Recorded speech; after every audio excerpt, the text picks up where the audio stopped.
Hi YouTube, this is my upgrade and 100 km update for my Decibel 500 e-bike.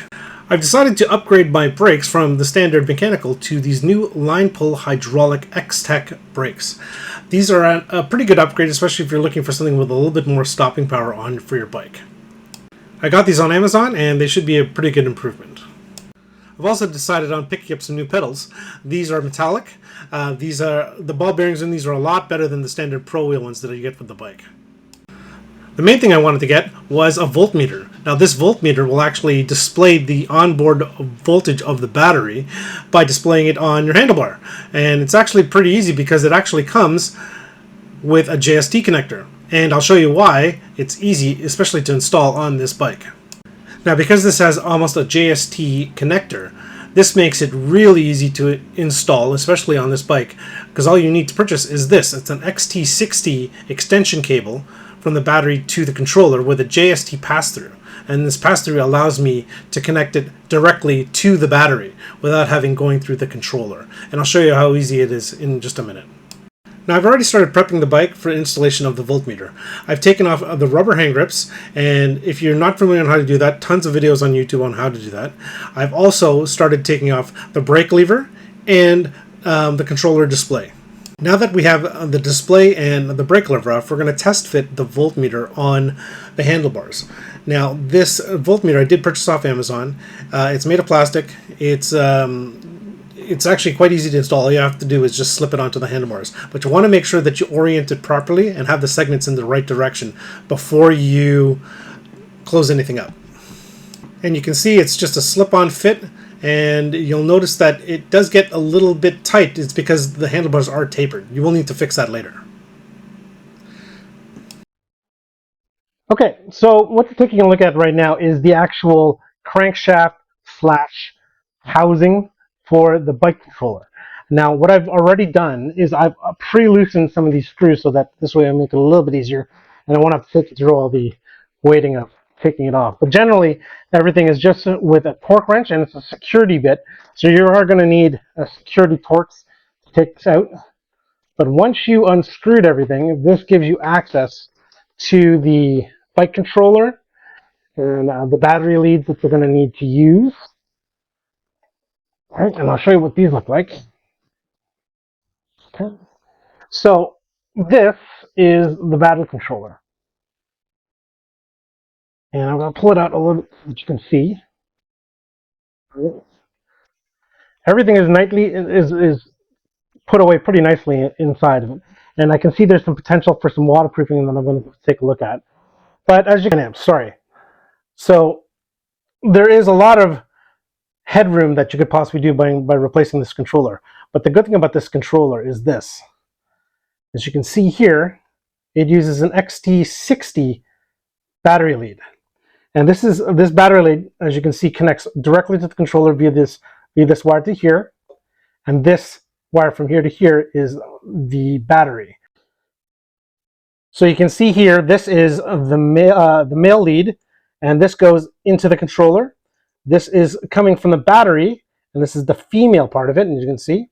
So what I bought is one of these. Now, these are XT60 adapters for older drones. So if you ever needed power to power your camera, sometimes the older drones needed this pass-through from the battery to power the camera that's on board. A lot of the older DJI models used to use these. So the good thing about it, this is a JST connector, and it's just a 2-pin positive and negative controller. And if you take a look, and this cable that you see here is actually running from the voltmeter that I installed earlier, or that I put up, and I'm just going to show you here. So this is the connector from this. So the good thing about this is, literally, it's just plug and play. My other e-bike that I used, the one thing you do want to make sure, especially when you're plugging stuff in, especially with batteries, is making sure that red is to red, black is to black, and the same colors are lining up. So you plug that into there. This part right here is coming from the battery, and you plug that into there. So now you have a bridge going from the battery to the controller, and this pass-through, this JST connector, is going to just connect to here, and you want to make sure you got the proper connections. Red to red, black to black, and you're just going to connect it. And what do we have here? I'm going to power up the battery, and we're going to get a reading from the battery to see what it is. Where's the battery?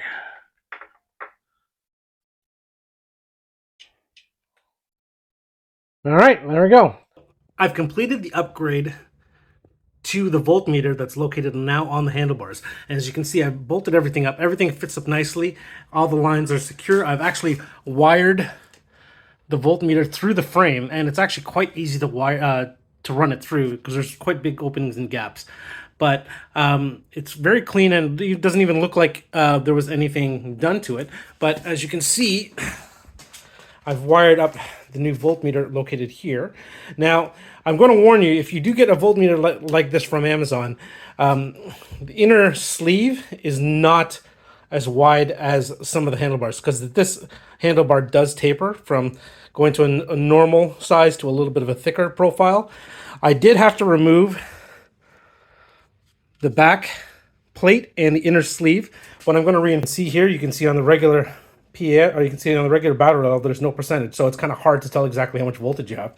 But now I can see the exact voltage right from the battery, and this is not this voltage is true voltage because it's not actually going through the controller and then running up through here. So I can actually see the full drain on the battery when it's actually going. So it's actually pretty good. So let me see if I can get this to go. I'm just going to turn that up a little bit, and I'm going to tilt the bike a little bit, and we're going to see if we can get the voltage to go.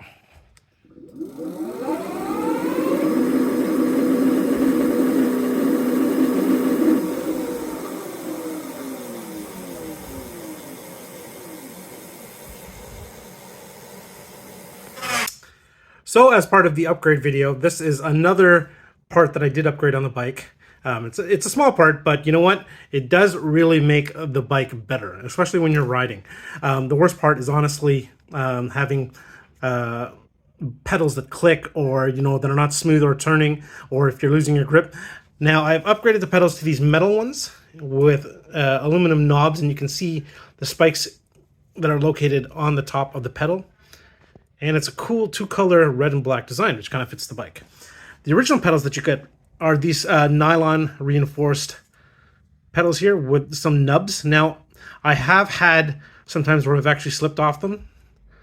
It's just because of the fact that the traction pattern that's on it is not as pronounced as you would get on something on like this. But yeah, simple upgrade.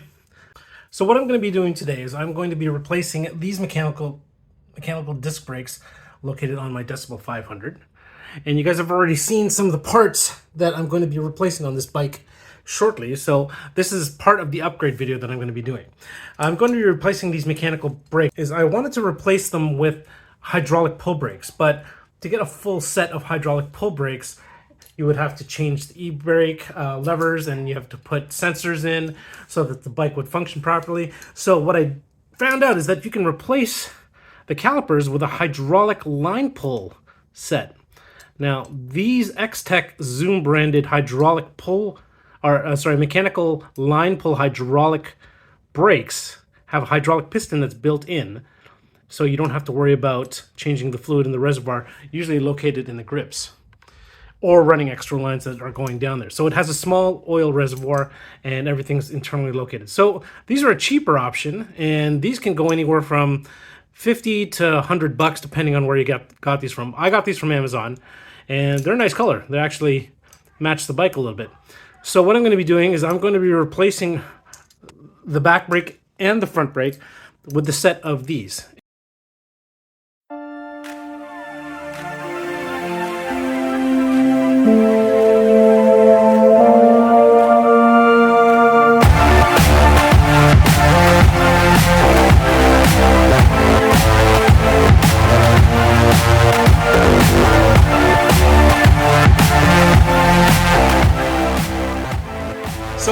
want to address some of the things that have been coming up in the comments. There's a couple of the things that I've been reading about people's experiences with purchasing this bike. Now, I purchased this bike directly off Best Buy's marketplace in Canada, and I didn't buy it directly from a distributor. So it kind of gave me a little bit of sense of security by buying it from Best Buy in case there was any issues. The bike did come new. I've read some reports of some people getting bikes that looked like they were refurbished or broken or damaged.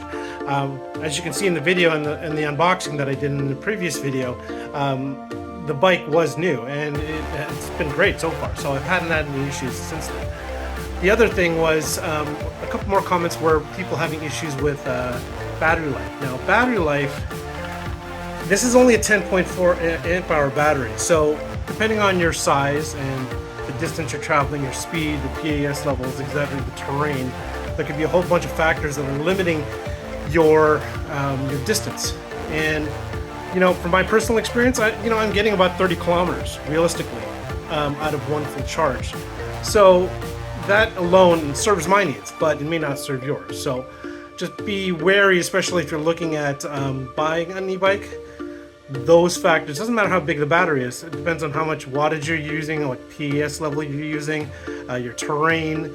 That makes a whole bunch of difference. Now, especially since I installed the voltmeter on this bike, I can actually see at each PAS level how much volts I'm using at a time while it's riding.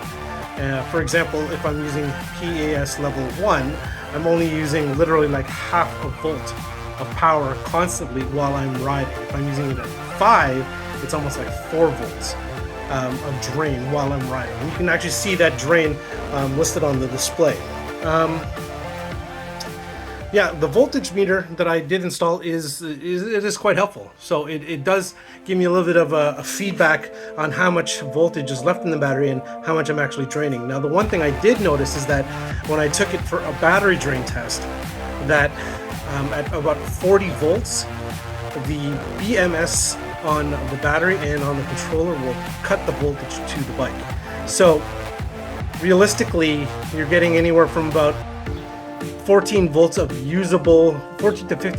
usable energy based on that, because a full voltage battery of a 48 volt battery is about 54 volts. And when I noticed the cutoff was 40 volts.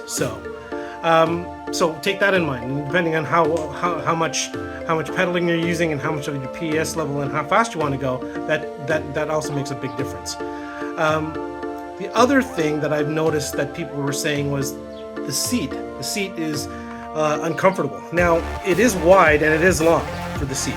And I've shown in a little YouTube short that you can actually remove the seat. And depending on, I've gotten used to it, but depending on what your body type and the way you ride, this is more of a cruiser style.